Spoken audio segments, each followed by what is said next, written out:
자, 지금부터 이제 지방행정론 관련된 문제들을 한번 또 풀어보도록 하겠습니다. 먼저 주민자치하고 이제 단체자치라는 개념이 나왔어요. 자, 지방자치. 민주주의 역사에서 보면은 말입니다. 이게 민주주의라는 것 자체가 어떻게 이제 이게 시작이 됐느냐.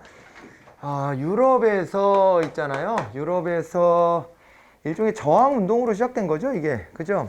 그 전까지 이제 보면 절대왕정 시기가 있었단 말이에요. 절대왕정 시기를 극복하고 개인의 자유를 강조하다 보니까는 이제 여기에서 사회계약설이라고 하는 이념이 이제 자리를 잡습니다. 그래서 이제 이 민주주의의 역사를 보면 이게 이제 천부인권론하고 사회계약설인데 이게 이제 전제가 돼야 돼요. 천부인권론이 있고 그리고 이제 천부인권을 바탕으로 사회계약을 맺고 이제 국가를 성립했다. 이렇게 보는 겁니다. 이 속에서 당연하게 이제 만들어진 것이 바로 이제 국민주권주의가 되는 거죠. 국민주권주의 이렇게 되고요. 자, 이제 사회계약을 통해서 국가가 형성됐다라고 보기 때문에 국가라고 하는 것은 국민이 원하면 언제든지 뒤바뀔 수 있는 성격의 것이다 이렇게 되는 거예요. 얘랑 연동될 수 있는 게요. 우리가 공부했던 이론에 크게 두 가지가 있는데요. 하나는 정의론이에요.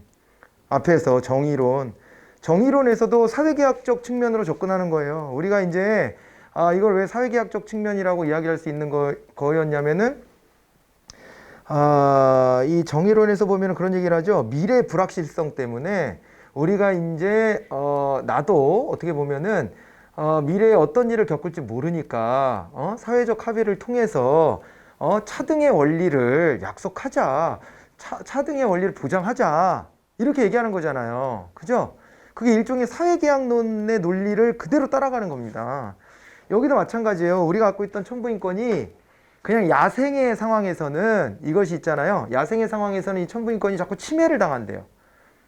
그래서 내 천부인권을 지키기 위해서는 뭔가 거대한 권력기구가 필요하고 그 권력기구를 만들기로 우리끼리 모여서 합의를 했다는 겁니다. 알겠죠? 그 논리 구조예요, 이게 딱. 그런데 요 논리 구조가 어디에서 한 번 더 소개가 되냐면 바로 요 주민자치 개념에서 그대로 이게 또 따라 나오는 겁니다. 예? 지방자치 쪽으로 오게 되면 자 이제 주민자치냐 아니면은 이게 이제 주민자치냐 단체자치냐 이렇게 되는 거죠. 단체자치냐 이렇게 되는데 우리 이제 주민자치가 어디에서 이게 이제 출발하냐면 영국이에요. 영미 계통입니다. 영미 계통에서 주민자치의 논리가 이제 성립이 되는데 이 주민자치 논리가 딱 요걸 그대로 갖고 오는 거예요. 요거를 요 민주주의 사회계약의 원리가 그대로 접목된 게 주민자치다. 그래가지고요 이게 지방자치에 관련된 이 자치권 있지 않습니까? 자치권을 어떻게 보냐면 자치권은 이게 고유권이라고 보는 거예요. 고유권. 그래서 고유권설 이렇게 얘기했었죠. 고유권설.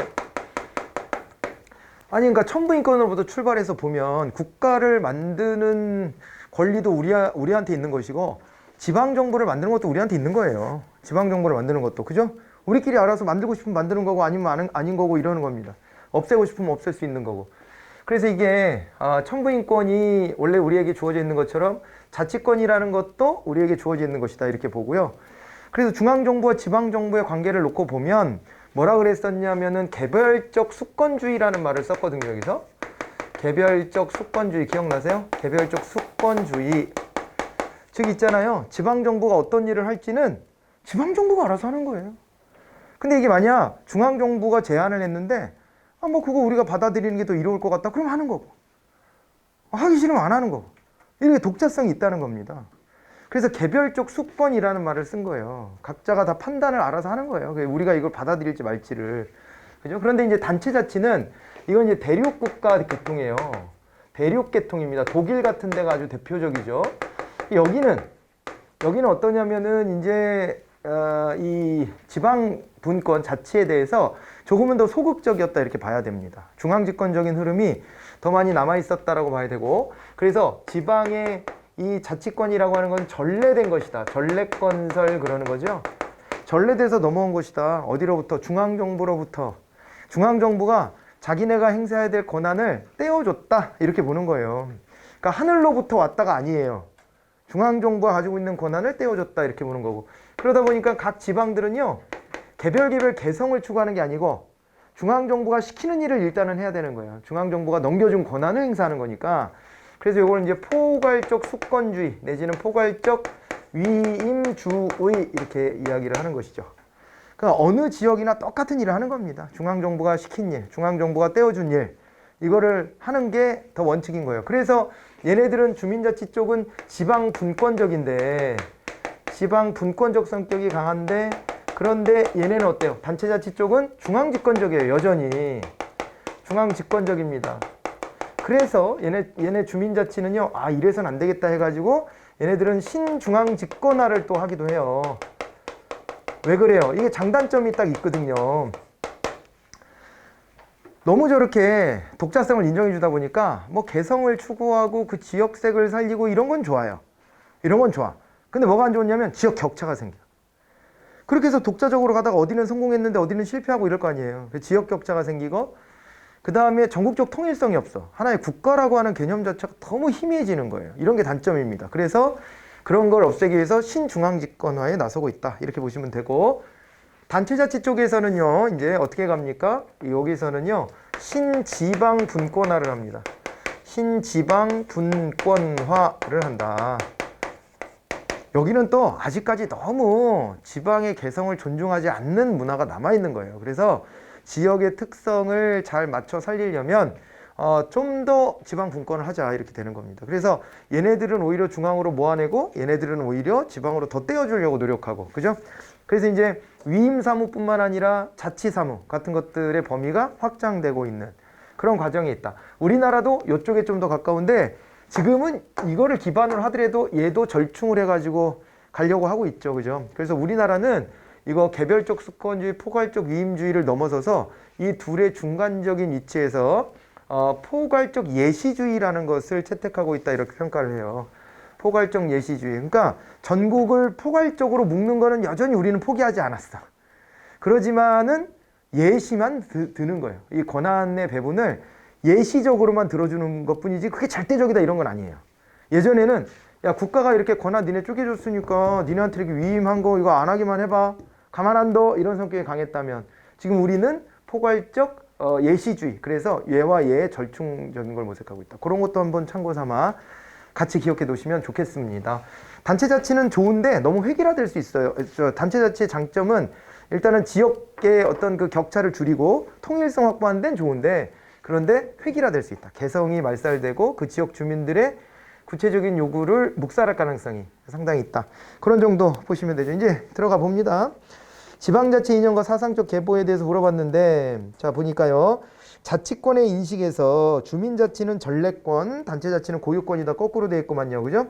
거꾸로 돼 있고, 그 다음에 주민자치는 지방분권 이념이고 단체자치는 민주주의 이념을 강조한다. 이렇게 되어 있는데, 이게 이제 민주주의 이념이라고 하는 것을 놓고 보면은 이 민주주의 이념이라는 건 어때요? 요거를 주민자치에서 없다 이렇게 말하기는 좀 어렵지 않나요? 그죠? 네, 그런 점은 있기는 한데, 그런데 한편으로 이게 뭘 의미하는지를 우리가 좀 봐야 될 텐데, 아무래도 지방분권에다가 그러니까 주민자치에다가 지방분권만 넣어놓고 민주주의는 단체자치다 이렇게 말하는 것은 조금 어불성설이고요. 오히려 이제 이 단체자치 쪽이 중앙집권적인 성격이 있어서 집권화됐다는 것은 민주주의하고는 조금 상충되잖아요. 그런 거 아닐까요? 그래서 2번도 많이 어색합니다. 3번 주민자치는 의결기관과 집행기관을 분리하여 대립시키는 기관분리형을 채택한다 이렇게 되어 있는데, 이건 이렇게 기억하세요. 이거는 그냥 어떤 맥락이 그렇게 형성된 거라 결과론적으로 우리가 기억을 해야 되는 것이긴 한데, 안 까먹게 하려면 이렇게 하면 됩니다. 아까 여기 영국이라 그랬잖아요. 영국을 중심으로 보면 영국은요 기관 통합형이에요. 여기가 기관 통합형입니다. 영국을 예로 든다면, 그죠? 기관 통합형. 즉 영국은 의원내각제 국가잖아요. 그래가지고 입법부와 행정부를 철저히 분립하는 것이 아니라 입법부와 행정부를 한데 이렇게 또 묶어내는 이런 이제 방향성을 가지고 있고요. 이쪽은 이제 뭐 독일 이런 데다 그러면은 독일도 의원내각제긴 한데 여기는 이제 얘랑 다르니까 그냥 기관 대립형이다.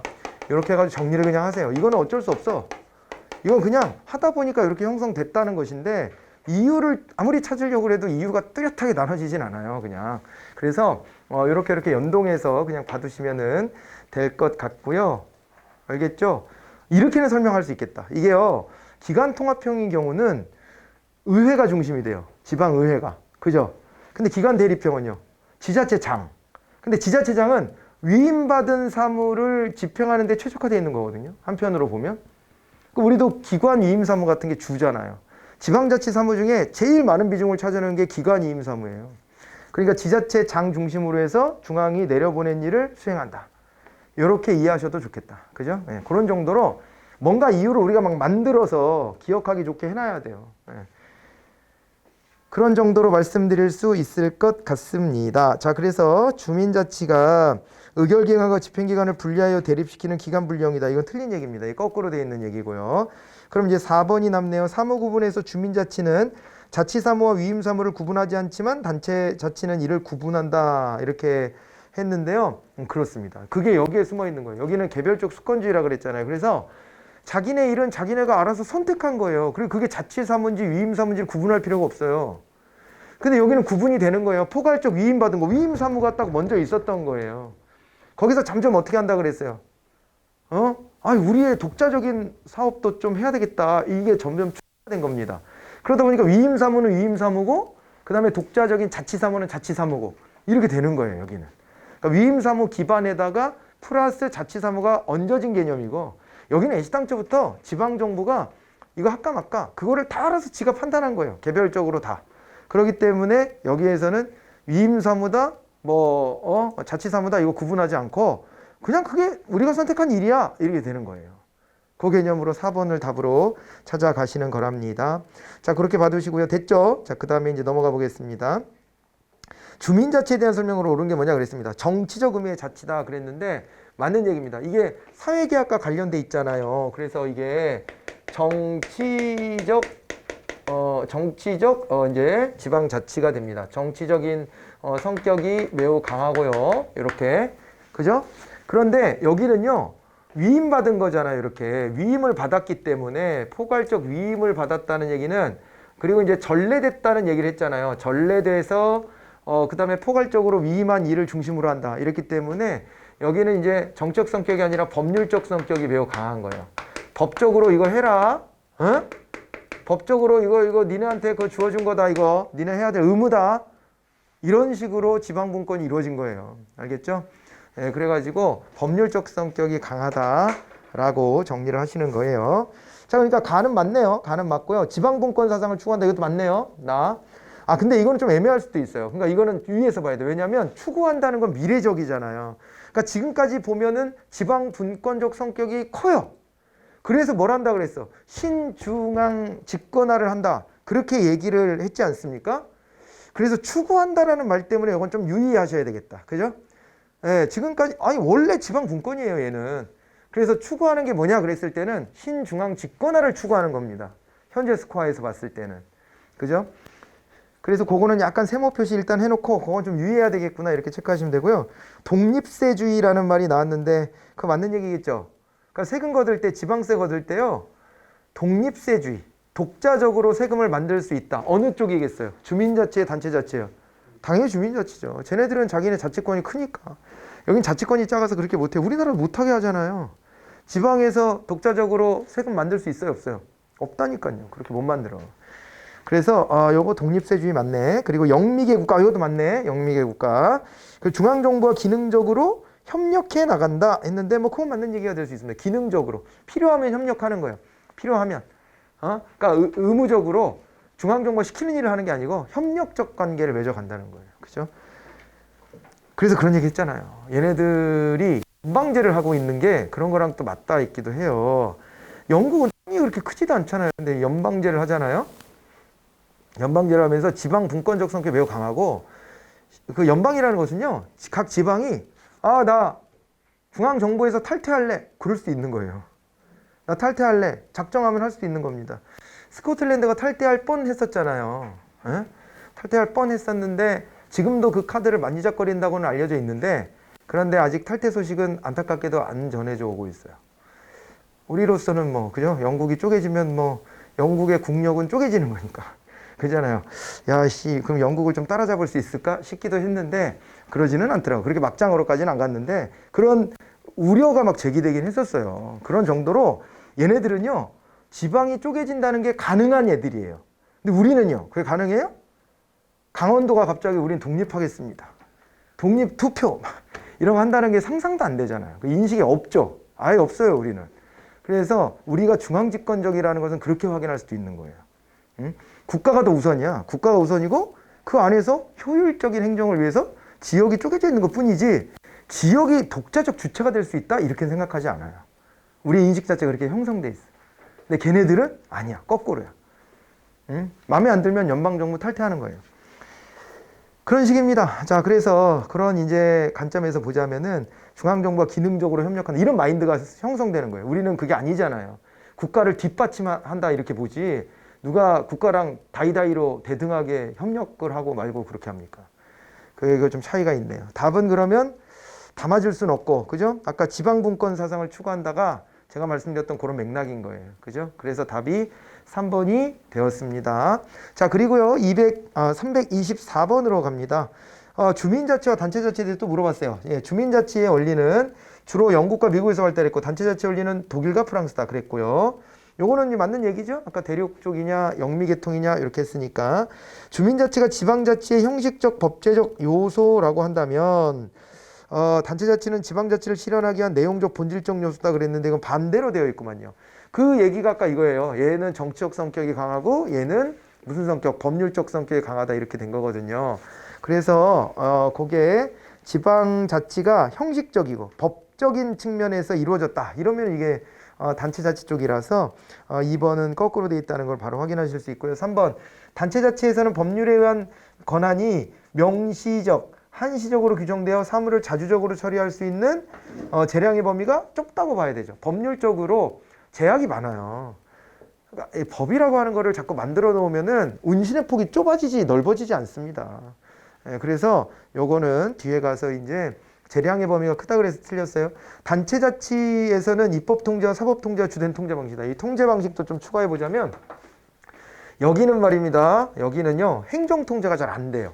왜? 지방정부가 중앙정부랑 맞먹으려고 그래 자꾸. 그래서 중앙정부가 그거 하지마! 말을 안 들어 쳐먹습니다. 싫어. 네가 뭔데? 이런 식이야. 그래서 행정통제가 잘 안 돼. 그래서 할 수 있는 통제는요, 입법통제 또는 사법통제 이런 거로 갈 수밖에 없어요. 그러니까 중앙정부랑 지방정부가 서로 대립하는 안건을 막 사법부로 들고 간다든가 아니면 법률로 뭔가 기준을 만들기 위해서 입법부를 통해서 한다든가 이런 식으로 할 수밖에 없다는 거예요. 근데 단체자치는요, 행정통제 힘이 엄청 셉니다. 행정통제 중심이에요. 행정통제. 중앙정부가요, 쥐고 있는 카드가 많아요. 우리나라만 하더라도 봐봐요. 우리가 지방교부세 같은 거 공부하잖아요. 지방교부세. 그게 뭡니까? 중앙정부가 돈줄을 쥐고 있다는 얘기예요, 그냥. 돈줄을 쥐고 있기 때문에, 물론 그거를 요즘에는 중앙정부가 너무 자의적으로 결정을 하지 못하게 하려고 공식으로 이렇게 쫙, 수식을 만들어 놨지만은, 그렇지만은 어찌됐거나, 어쨌거나 저쨌거나 돈줄을 쥐고 있는 것만은 부인할 수 없는 사실이에요. 돈줄을 쥐고 있고, 재량이 있죠, 또 중앙정부가. 나름은. 그렇기 때문에, 이 돈줄을 가지고 지방정부를 옥죄는 거 충분히 가능합니다. 우리나라 지방자치단체 중에 재정자립도가 100% 넘는다 이런 데 봤어요? 못 봤잖아요. 그 돈을 다 지원받아서 운영한다는 얘기잖아요, 그게. 100% 근접했다 이런 얘기가 나온 게 뭐 서울, 강남구 이런 데가 있긴 있었으나, 기본적으로는 이 돈줄이 위에서 이렇게 흘러내려와요. 자체적으로 자기네가 독자적으로 못합니다. 그런 거 자체가 목덜미 콱 쥐고 있는 거예요, 중앙정부가. 응? 그런 거거든요. 그렇게 돼서 행정통제가 가능해요, 충분히. 그리고 아예 시당초부터 중앙정부의 그 세부적인 집행을 그냥 대신해 주는 거 정도의 느낌으로 가기 때문에 위임사무 같은 게 법으로도 많이 정해져 있고 그래서 안 했을 때 또 통제할 수 있는 방법들도 있었잖아요. 여러분 기억나는 게 뭐가 있어요? 이를테면 강제 이행명령 있었죠? 그죠? 강제 이행명령 같은 거. 위임사무 존대 안 한다. 강제 이행하잖아요. 그잖아요. 그 다음에 또 뭐 각종 명령 같은 거를 또 내리기도 하잖아요. 그죠? 뭐 다양합니다. 뭐 감사권을 행사하기도 하고. 그죠? 다양해요. 괴롭히기로 작정하면요 끝도 없어요. 그래서 우리는 행정통제 중심이구나. 이렇게 또 받으시면 되겠습니다. 우리나라도 저쪽이니까, 단체자치 쪽이니까. 자, 그래가지고요 4번도 틀렸네요. 1번이 답이었어요. 자, 325번으로 갑니다. 지방분권 추진 원칙이 있대요. 그런데 거기 보니까요 기능 배분에 있어서 가까운 정보, 뭐가 가깝다는 거지? 여러분들하고 가장 가까운 정보는 어디예요? 거리감으로. 뭐 기초자치단체가 제일 가까운 정보예요. 거리감으로는. 그잖아요. 그러니까 덩어리가 나를 둘러싸고 있는 우리라고 하는 개념이 좁혀져 있는 게 기초자치단체, 그 다음은 광역자치단체, 그 다음은 국가, 이렇게 되는 거죠. 그래서 그거를 염두해서 이런 표현을 썼구나라고 봐주시면 될 것 같습니다. 우선 관할권을요 기초자치단체한테 먼저 줘라, 그런 얘기고요. 민간이 처리할 수 있다면 또 정부는 아예 관여도 하지 마라, 뭐 그런 거고. 가까운 지방정부가 처리할 수 있는 업무에 상급 지방정부나 중앙정부가 관여하지 마라. 뭐 본격적으로 이런 말 해놨네요. 이게 보충성의 원칙이죠. 보충성의 원칙.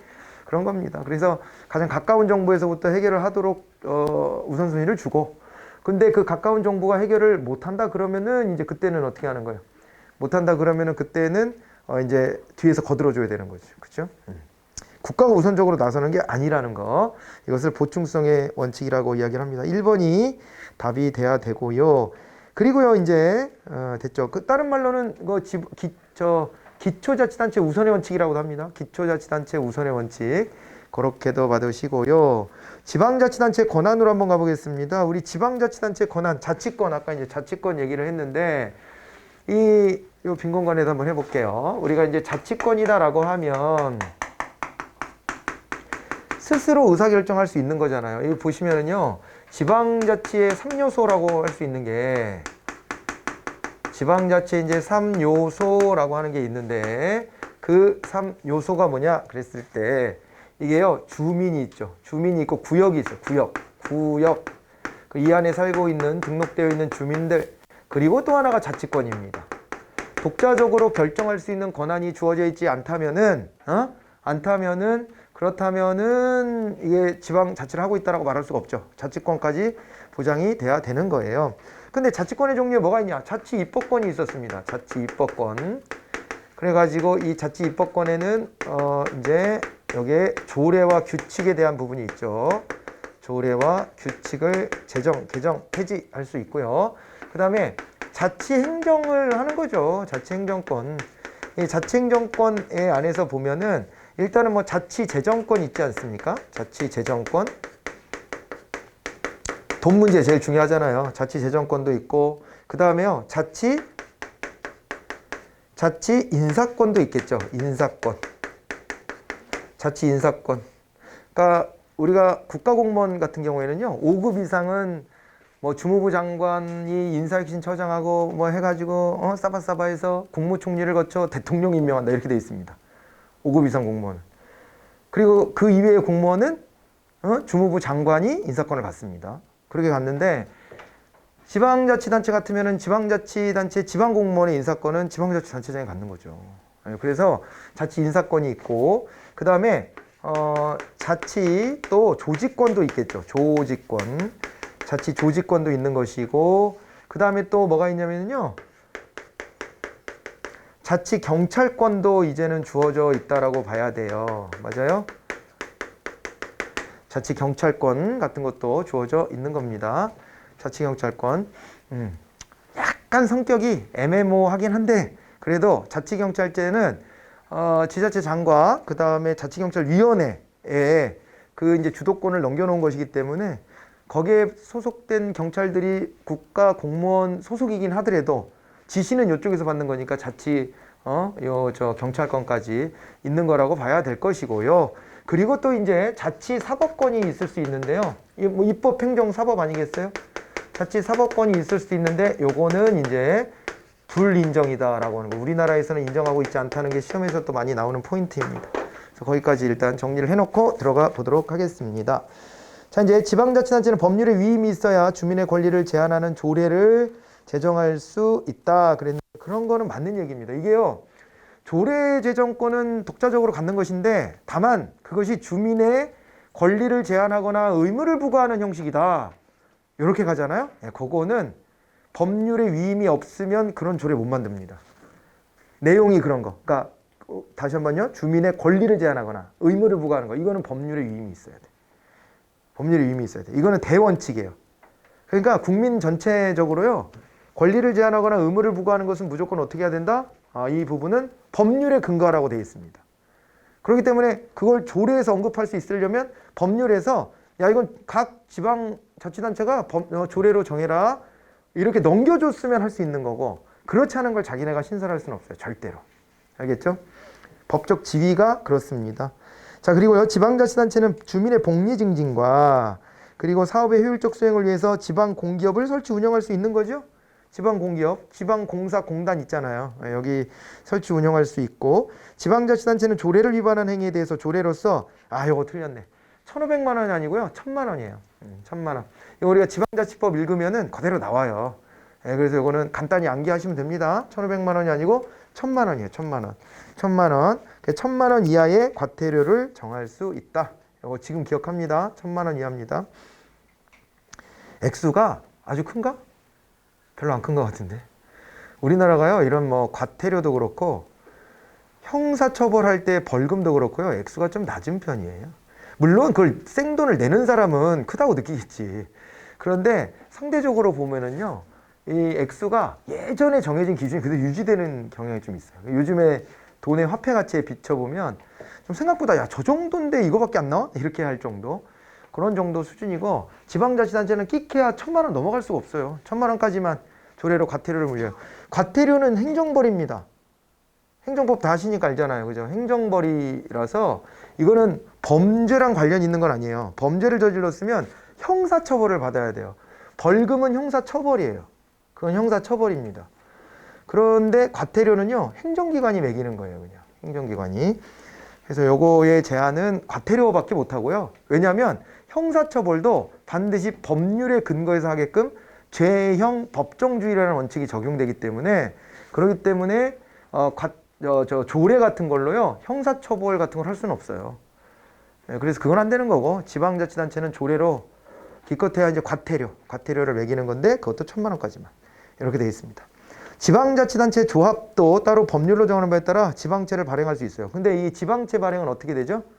돈이 딸릴 때 지방채 발행하잖아요. 근데 지방채 발행하는 것은 이 지자체가요 지방의회의 동의를 얻어서 하는 겁니다.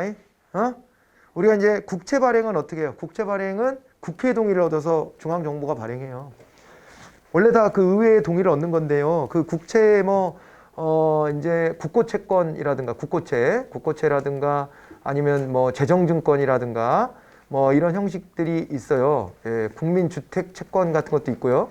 뭐 여러 가지 채권의 종류도 있습니다. 외평채 뭐 이런 것도 있고 국채 종류가 그런 것들이 있는데 아무튼 이거 다 국회 동의를 얻어서 발행을 하게끔 되어 있습니다. 그렇게 되어 있고요. 지방채는 그래서 지방의회의 동의를 얻으면 발행할 수 있어요. 발행할 수 있는 액수의 한도는 대통령령으로 정하게 되어 있는데 대통령령을 보면 전전년도 일반회계 그 지방자치단체에 전전년도 일반회계 예산 총액이 있었을 거 아닙니까? 그 총액의 10% 이내 범위에서 의회의 동의를 얻어서 자율적으로 발행해라. 돈이 딸릴 때 빚 얻을 수 있다는 얘기입니다. 이게 그런 건데 그런데 다만 이런 경우들은 행안부 장관의 통제를 받으면서 채권을 발행해요. 지방채를 발행할 때. 뭘 하냐면은요. 그 지방채를 발행할 때 액수를 초과해. 그러니까 지금 아까 전전년도 일반회계 예산의 10% 이내에서 발행하라 그랬는데 그걸 넘어가야 돼. 그러거나 아니면 우리나라 안에서 채권을 발행하는 게 아니고 채권을 누가 사주냐면 외국에서 사줘. 그럼 외국 돈을 끌어오는 거예요. 이거는 심각한 일이에요. 그 이후에 처리가 심각합니다. 왜 그러냐면은 이 우리나라 안에서 도는 것은요. 빚을 져도 우리나라에서 지는 거니까 그거는 나중에 뒷수습하기가 만약에 이걸 갚아줄 능력이 좀 안 된다 치더라도 그거를 수습하기가 수월한데 외국의 진 빚은요. 그거는 안 갚을 방법이 없어요. 그러니까 국내에서는 만기가 돌아오면 새로운 채권을 발행해서 돌릴 수도 있고 국가가 개입해서 뭘 어느 만큼 해줄 수도 있고 막 이런 게 있잖아요, 다. 그런데 외국으로 발행하는 것은 이건 수습하는 과정 자체가 달라집니다. 그래서 외국으로 발행하는 거 이거 행안부 장관의 허가를 득해서 발행할 수 있어요. 그리고 또 하나가 지방자치단체 조합 지방자치단체 조합이라고 하는 거를 우리가 특별지방자치단체라고도 부르죠. 그죠? 그 지방자치단체끼리 조합을 만들어서 거기에서 일처리라는 건데, 그럼 여기서도 채권 발행할 수 있냐? 있어요. 근데 행안부 장관의 승인을 얻어서 하는 거예요. 여기도 행안부 장관 허가를 얻어서. 알겠죠? 발행은 할 수 있어요. 예, 여기 4번. 그런데 행안부 장관의 허락을 받아야 된다. 허가를 받아서 한다. 그렇게 보시면 됩니다. 327번입니다. 단체 위임 사무와 기관 위임 사무에 대한 설명을 옳지 않은 것 그랬습니다. 예? 이제 우리가 이제 사무로 한번 가보죠. 이제 이번에는 사무에 대한 건데, 지방자치단체, 지자체 사무로 가봅니다. 사무로 가보면 일단은 위임 사무가 있습니다. 위임 사무가 크게 둘로 나눠지죠. 둘로 나눠지는데, 하나가 위임 사무 중 하나가 기관 위임 사무가 있어요. 기관 위임 사무. 이게 제일 비중이 크다 그랬습니다. 여기서 말하는 기관은 누구라고 했었나요? 여기서 말하는 기관은 지자체장이에요, 그냥. 그러니까 지자체장한테 지시한 거예요, 중앙정부가. 야, 이거 해야 돼, 네가. 중앙정부가 결정한 일입니다. 그런데 그거에 대한 집행을 지자체장이 대신하도록 하는 거예요. 아니, 원래 우리가 지방자치를 안 했을 때가 있잖아요. 그죠? 박정희 전두환 정부 때. 근데 안 했잖아요, 아예. 아예 안 했습니다. 아예 안 했는데, 노태우 정부 때도 사실상 지방의회만 있다 뿐이지 지자체장은 선거를 안 했어요. 노태우 정부 때에도. 그러니까 뭐 그럴 때 군사정부 시절이죠. 이제 한마디로. 이제 그때는 지방자치를 제대로 안 했어요. 그때에 그러면 어떻게 이루어졌냐? 지방자치를 안 하니까 중앙정부가 결정하면 자기네가 전부 다 자기네 조직 내에서 이 일처리 집행까지를 싹 다 클리어해야 되는 거예요. 각 지역에 사는 사람들한테 행정 서비스가 도달해야 되잖아요. 그런 거를 다 직접 다이렉트로 하는 겁니다. 그러다가 지방자치를 본격화하면서부터는 어떻게 하는 거냐면 맨 밑에 집행기구를 턱 잘라버리는 거예요. 턱 잘라서 지자체로 만드는 겁니다. 그게 다. 그죠? 각 지역에 뻗어나가 있는 그 조직 단위를 잘라서 지방공무원으로 하는 거지, 이제. 이해돼요? 그렇게 시작한 일입니다. 그래서 거기에 이제 지자체장이라고 불리는 사람들이 예전에도 뭐 시장, 군수 이렇게 불렸던 사람들이잖아요. 그 사람들이 이제 국가공무원에서 이제는 뭐가 된 거야? 지방공무원인데 또 그것도 정무직으로 이제 선거를 통해서 당선돼야 되는 상황으로 바뀌긴 했죠. 옛날에는 공무원들이 그 계급에 맞는 사람들이 돌면서 하는 일인데, 그렇잖아요. 그런데 이제 그게 바뀐 것 뿐이죠. 그래서 아무튼 이 지자체장은 여전히도 예전에 그렇게 해왔던 것처럼 중앙정부에서 결정된 일을 집행하는 역할을 해줘야 되거든요. 그 기관이 지자체장이고요. 이 지자체장이 위임받아서 하는 사무. 이렇게 보시면 되고, 그리고 이제 단체 위임 사무가 있었습니다. 단체 위임 사무. 요 단체 위임 사무는 뭐였냐? 여기서 말하는 단체는 뭐였죠? 단체는 그냥 지자체입니다. 이거는 그냥 지자체. 그래서 성질을 보면 기관 위임 사무는 이건 오로지 100% 그냥 국가사무다. 국가사무. 그래서 돈도 중앙정부가 국고재정에서 100% 다, 그죠? 국가재정에서 100% 다 돈을 내려보내줍니다. 국고보조금으로. 그렇게 하는데 얘는요, 이거는 국가사무의 성격도 아직 남아있는데, 그런데 디테일한 부분들은요, 지방에서 알아서 해야 될 일들이 포함되어 있는 거예요, 이거는. 일률적으로 집행해야 될 일, 전국 그게 어디든 일률적으로 집행해야 되는 일들은 기관위임 사무가 되는 거겠지만, 그게 아니라 그 지역의 특성도 같이 반영해줘야 된다 그러면 그건 단체위임 사무로 지정을 해서 국가사무 플러스 이제 지방사무로 성격이 이렇게 자리매김하는 겁니다. 국가사무 플러스 지방사무가 되는 거예요, 이게. 알겠죠? 그래서 돈도 양쪽에서 분담합니다. 분담해요.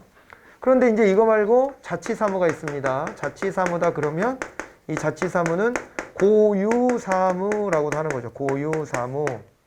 이렇게 하는 건데, 이 자치사무 고유사무다 그랬을 때는 얘는요, 이거는 오로지 또 지방사무이기만 한 거죠. 그래서 이거 돈은 또 지방의 재정으로 100% 다 충당해야 되는 이런 사안이 됐고요. 지방의회가 관여하냐 마냐 이거 가지고도 시험 문제 낼 수가 있는데, 지방의회가 관여하는 게 요겁니다. 요 두 사무는, 요거는요, 지방의 사무의 성격이 이렇게 들어가 있잖아요. 그렇기 때문에 여기는 지방의회가 관여한다. 이걸 기억해 놓으셔야 돼요. 지방의회가 관여하고 자체적인 조례를 만들게 되어 있어요. 여기는. 여기는 자체 조례가 없어요. 기관이임 사무는. 근데 여기는 자체 조례가 있다 이거지. 지방의회가 관여하고 조례를 재개정하는 것이고, 그죠? 그렇게 되고, 그러면서 자기네 돈도 들이고 이렇게 되는 겁니다. 그렇게 해서 받으시고요. 자, 그랬을 때요, 단체 위임 사무와 기관 이임 사무에 대한 설명으로 봤을 때 지방의회는 기관 이임 사무에 대해서 조례 제정권을 행사할 수가 없습니다. 기관 이임 사무에는 관여를 못해요. 보건소의 운영 업무는요, 이거는 단체 위임 사무에 해당돼요.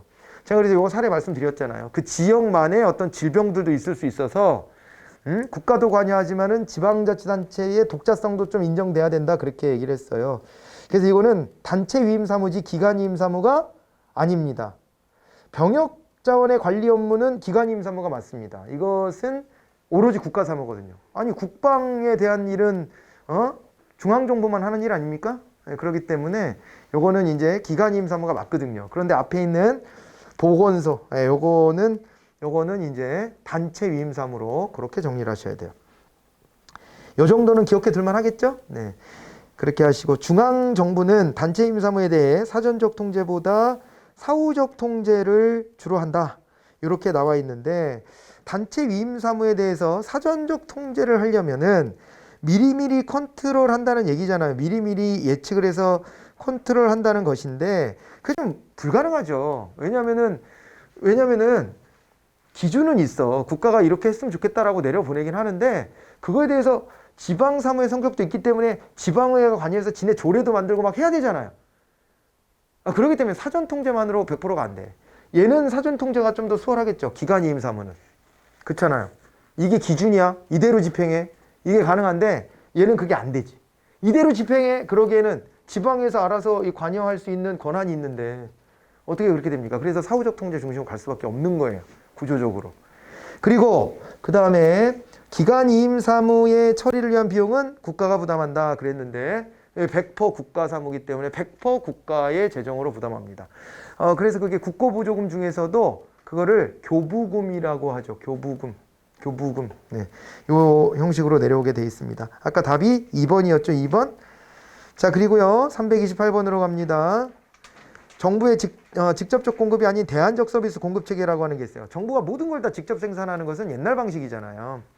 그래서 이걸 민간의 힘을 빌릴 수 있으면 민간 위탁 등등 뭐 여러 가지 이제 민간의 자원을 활용하는 방법을 동원을 하고요. 서비스를 제공해 줄 때도 민간이 이것을 대행하도록 하는 경우들이 있는데 그 대행하는 경우를 여기 이제 대안적 서비스 공급 체계다 이렇게 말하고 있는 것이라고 보시고요.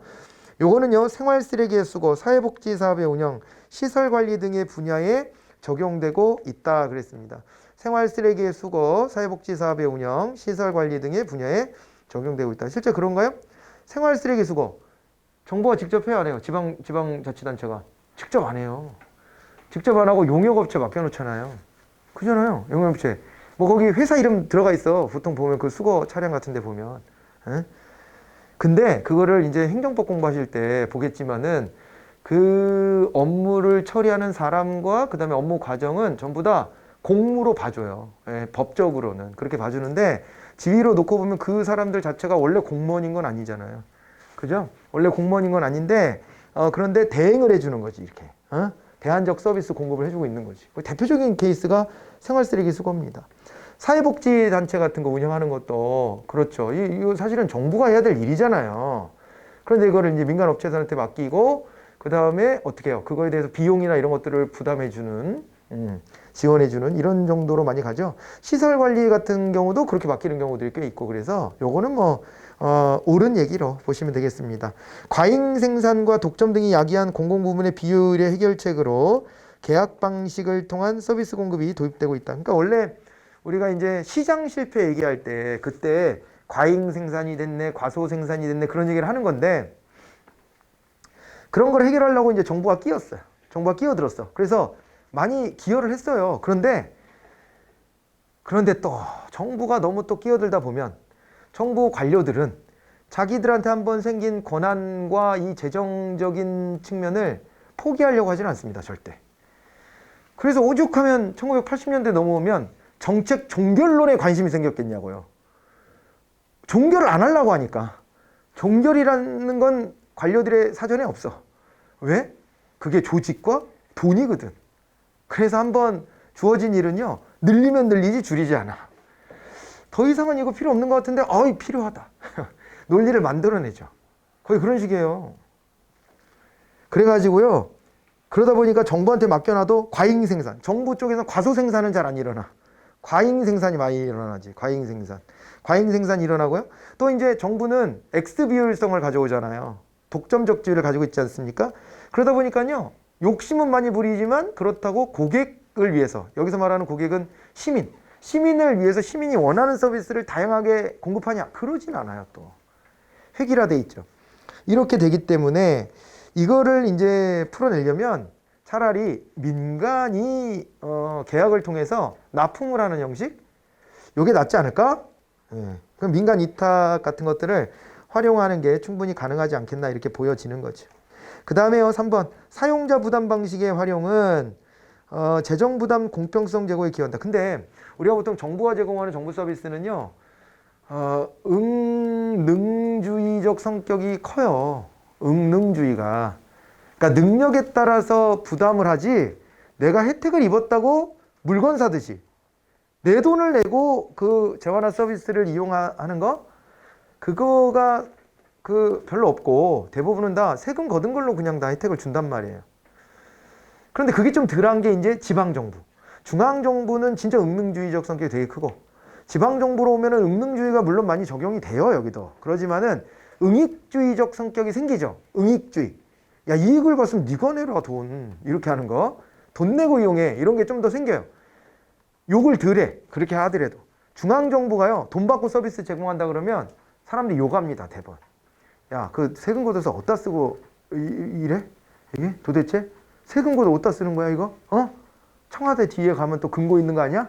이런 식으로 막 욕을 해. 그런데 지방자치단체는 경쟁심이 생겨, 사람들이. 우리 지역이 좀 풍요로워졌으면 좋겠다. 그래서 우리 지방정부가 돈을 좀 더 벌었으면 좋겠다. 이런 생각을 합니다, 오히려. 그래서 응익주의가 좀 적용이 더 좀 수월한 경향이 사실은 좀 있어요. 그럼에도 여기가 정부다 보니까 응익주의보다는 응능주의적 성격이 좀 더 유력할 수밖에 없는 건 사실이에요, 또. 그러긴 한데, 어쨌거나 이 속에서도 사용자 부담이 꼭 나쁘기만 한 건가, 그렇다면? 이런 질문을 던져볼 수 있잖아요. 그랬을 때 아니지, 지가 이용한 거 지가 돈을 내는 게 덜 억울하지. 내가 세금 내고 그 서비스 이용하지 않은 사람은 세금만 내고 자기한테 돌아오는 게 없는 거잖아. 억울하잖아. 이렇게 생각할 수 있어요. 그게 이게 공정에 대한 논쟁하고 되게 비슷한 거죠. 어떤 게 더 공정한 거야? 이럴 때 양론이 있는 거죠, 뭐. 그죠? 그러니까 자기가 이용했으니까 자기가 돈 내고 이용하는 게 공정해, 이렇게 생각할 수 있는 건데, 야, 소득 재분배를 위해서라도, 경제의 약자들을 위해서 정부는 좀 이렇게 능력 있는 사람한테 걷어가지고 서비스를 누구나 다 보편적으로 받을 수 있게 해주는 게 그게 공정하지라고 말할 수도 있는 거예요, 사실은. 그 두 가지가 부딪히는 거지. 근데 여기서는 사용자 부담 방식의 활용이 그것도 이렇게 주장할 수 있다는 거예요. 재정 부담의 공평성 제고. 이용한 놈이 돈 내라. 이게 더 평등하지 않냐. 이런 주장의 근거로 사용되기도 하기 때문에 3번도 틀리지 않고 맞는 얘기입니다. 알겠죠? 반론을 하고 싶은 사람도 있을 거예요. 그렇지만은 이 논리도 없는 바는 아니에요. 그죠? 사실은 공짜로 그냥 주면 제일 걱정되는 게 우리 공유제처럼 막 남용할 우려가 사실은 있잖아요. 남용할 우려가. 그래서 그러면 사용자 부담으로 지게 하는 게 더 타당하다. 이런 논리가 그럴 때는 특히 성립될 수가 있는 거니까 받으시고요. 사바스. 사바스는 어떤 학자입니까? 사바스가.